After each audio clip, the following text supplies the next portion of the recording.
سوال کیا ہے کہ حضور حضرت ابو بکر صدیق حضرت، حضرت علی حضرت، عثمان غنی حضرت، مولا علی حضرت، عمر فاروق حضرت اور یہ اعلیٰ حضرت، یہ سب سے بڑے حضرت ہیں۔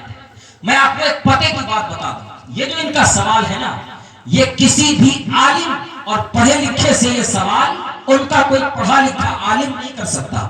یہ سوال اس طرح کا سوال یہ اپنے جاہلوں کو سکھا دیتے ہیں اور کہتے ہیں کہ سنیوں سے اس طرح کا سوال کرو۔ میں پوچھنا چاہتا ہوں کہ تم نے اعلیٰ حضرت پر اعتراض کیا، لیکن میں حوالہ دیتا ہوں، سنو تذکرۃ الرشید، اس میں لکھا ہے دیوبندیوں نے اپنے پیر و مرشد حاجی امداد اللہ کو اعلیٰ حضرت لکھا۔ اس کا جواب دو، اور یہ انہی کی کتاب میں لکھا ہے۔ سارے دیوبندی اور سارے دیوبندی اپنے پیر و مرشد، ان کے پیر کا نام کیا ہے؟ حاجی امداد اللہ مہاجر مکی۔ کتاب کا نام کیا ہے؟ تذکرۃ الرشید۔ اس کے اندر کیا لکھا ہے؟ حاجی امداد اللہ کو اعلیٰ حضرت لکھا ہے۔ سمجھ آئی؟ اور سنو مسلمانوں، یہ صرف مسلمانوں کو ورغلانے کے لیے اور لڑانے کے لیے، فتنہ پھیلانے کے لیے اس طرح کی بات کرتے ہیں، ورنہ ان کی ہمت نہیں کہ کسی عالم دین سے اس طرح کا سوال کرے۔ یہ کر کے تو دیکھیں، اگر خدا کی قسم اگر ان کو چھٹی کا دودھ یاد نہیں دلا دیا تو میرا نام نیب نہیں، میں ان کو دھولا نہیں کروں گا۔ یہ اس طرح کا سوال کر کے تو دیکھیں، پھر میں انہیں بتاؤں گا۔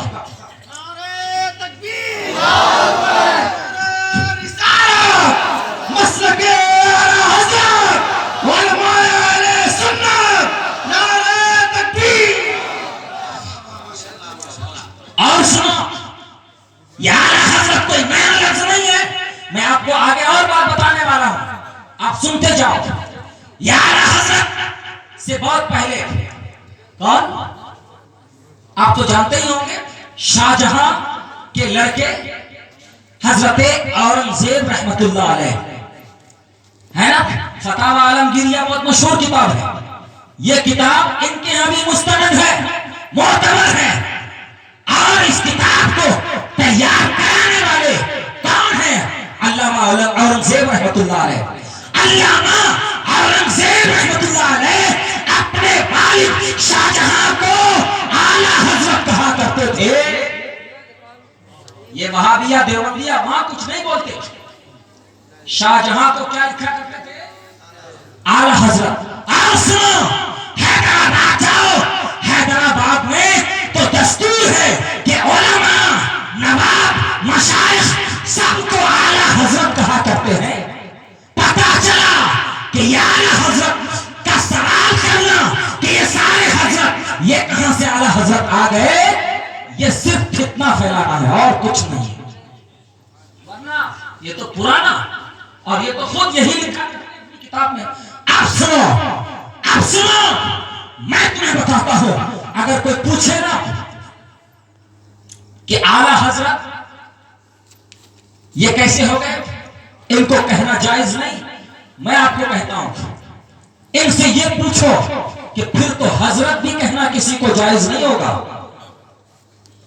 اب آپ اس سے کہو گے کیسے، تو ایسے سنو، ہم کہتے ہیں نا حضرت محمد مصطفیٰ صلی اللہ تعالی علیہ وسلم، حضور صلی اللہ تعالی علیہ وسلم کو حضرت کہتے ہیں۔ اچھا، ان کا دیوبندی ملا بھی حضرت، سنو میری بات، یہ اپنے عالم کو لکھے حضرت، 10 آدمیوں سے بلوائے حضرت۔ اب سنو، جب میرے آقا بھی حضرت تو بھی حضرت، تو بتاؤ برابری لازم آئی کہ نہیں؟ برابری لازم آئی کہ نہیں آئی؟ آپ بولو بیٹے کہ تو حضرت، میرے آقا بھی حضرت، تو برابری لازم آئی۔ نبی سے برابری کرنا کیسا ہے بتاؤ؟ یہ تو کفر ہے نا، یہ تو کفر ہے نا۔ تو جو تیرا جواب وہاں پر ہوگا، بس وہی جواب میرا یہاں پر بھی ہو جائے گا۔ حضرات محترم، یہ صرف دھوکے کی ایک ٹٹی ہے، یہ صرف مسلمانوں کو فتنے میں ڈالنے کے لیے ہے، ورنہ میں آپ کو بتا چکا کہ یہ کسی عالم سے اس طرح کا سوال کرنے کی ہمت نہیں ہے۔ یہ جاہلوں کو، اپنے جاہلوں کو سکھا دیتے ہیں کہ سنیوں سے اس طرح کا سوال کر۔ میں آپ کو بتا دے رہا ہوں، آپ سنو، آپ یہ کہتے ہیں فاروق اعظم، صدیق اکبر، یہ بھی مانتے ہیں نا؟ صدیق اکبر کا معنی کیا ہوا؟ معنی بتاؤ۔ صدیق اکبر کا معنی ہوا سب سے بڑے سچے۔ تو اب تو میرا بھی سوال ہوگا، حضور سے بھی بڑے سچے، اللہ سے بھی بڑے سچے، سب سے بڑے سچے کہہ دیا نا، تو حضرت صدیق اکبر کو تم نے صدیق اکبر مانا، تو کیا یہ حضور سے بھی بڑے سچے ہو گئے؟ جب نہیں تو کیوں نہیں؟ اور یہاں ہم اعلیٰ حضرت ہم نے کہہ دیا تو سب سے بڑے حضرت کیسے ہو گئے؟ یہ تو بتاؤ۔ جب صدیق اکبر کو تم نے صدیق اکبر کہا اور حضور سے بڑے سچے نہیں ہوئے، تو ہم نے اعلیٰ حضرت کو اعلیٰ حضرت کہا، تو حضور سے بڑے حضرت کیسے ہو گئے؟ حضرات محترم، اب یہاں پر ایک باریکی ہے جو علمی بات ہے، وہ آپ کی سمجھ میں نہیں آئے گا، میں بات آگے بڑھاتا ہوں۔ اتنی بات یاد رکھ لیں، آپ ان سے پوچھیں کہ ورنہ تو پھر کسی کو حضرت بھی کہنا جائز نہیں ہوگا، ورنہ برابری لازم آئے گی۔ اور پھر صدیق اکبر، فاروق اعظم، حق و باطل کے درمیان فرق کرنے والے کو فاروق کہتے ہیں۔ سب سے بڑے کون ہیں؟ تو فاروق اعظم کو اعظم کیوں کہتے ہو آپ؟ فاروق اعظم کا معنی ہوا سب سے بڑے، حق و باطل کے درمیان فرق کرنے والے۔ تو کیا میرے حضور سے بھی بڑے؟ حضرات محترم، بہرحال تو میں سمجھتا ہوں کہ اتنی ہی بات کافی ہے، اتنا ہی آپریشن اعلیٰ حضرت کے تعلق سے کافی ہے۔ آسن اعلیٰ حضرت کی ذات وہ ذات ہے، علامہ جزائری رحمت اللہ علیہ جو مکہ معظمہ کے شیخ المشائخ ہیں، وہ فرماتے ہیں، کیا فرماتے ہیں؟ اذا جاء من الہند نسألہ عن الشیخ احمد رضا ان مدحہ علمنا انہ من اہل السنہ وان ذمہ علمنا من اہل بدع، هذا هو حق، هذا هو معیار الحق عندنا۔ علامہ جزائری، وہابیوں، ان کا نام تو تمہارے نزدیک پرانا ہے، تمہارے باپ دادے نہیں بھول پائے اس نام کو۔ آپ جو حسام الحرمین میں علماء عرب نے مکہ مدینہ اور مدینہ منورہ مکہ معظمہ کے علماء نے جو تمہاری کمر توڑ کے رکھ دی ہے نا، وہ تو تمہارے باپ داداؤں نے نہیں بھولا پایا، تم کیسے بھولو گے؟ یہ مکہ معظمہ کے عالم ہے علامہ جزائری، نام دیتا ہوں، اور ان کی اپنی عبارت ہے، وہ فرماتے ہیں کیا؟ وہ کہتے ہیں جب ہندوستان سے کوئی ہندی مکہ آتا ہے تو ہم اس سے امام احمد رضا کے بارے میں سوال کرتے ہیں، پوچھتے ہیں تم ان کے بارے میں کیا کہتے ہو، یہ امام احمد رضا کون ہے؟ ہم ان سے سوال کرتے ہیں۔ آگے کیا فرماتے ہیں سنو، علامہ جزائری فرماتے ہیں ہم امام احمد رضا کے بارے میں پوچھتے ہیں، اگر میرے جواب میں وہ شخص امام احمد رضا کی تعریف کرتا ہے تو ہم سمجھ لیتے ہیں کہ یہ پکا سنی ہے۔ سبحان اللہ، ہم جان لیتے ہیں، ہمیں یقین ہو جاتا ہے کہ یہ پکا سنی ہے۔ اور اگر اس شخص نے امام احمد رضا کی برائی کی، ہم جان لیتے ہیں کہ یہ پکا بدعتی اور بد مذہب ہے، یہ بد مذہب ہے۔ فرماتے ہیں ھذا ہوا معیار الحق عندنا، ہم مکہ کے علماء کے نزدیک یہی ترازو ہے، اعلیٰ حضرت کی ذات ترازو ہے، ترازو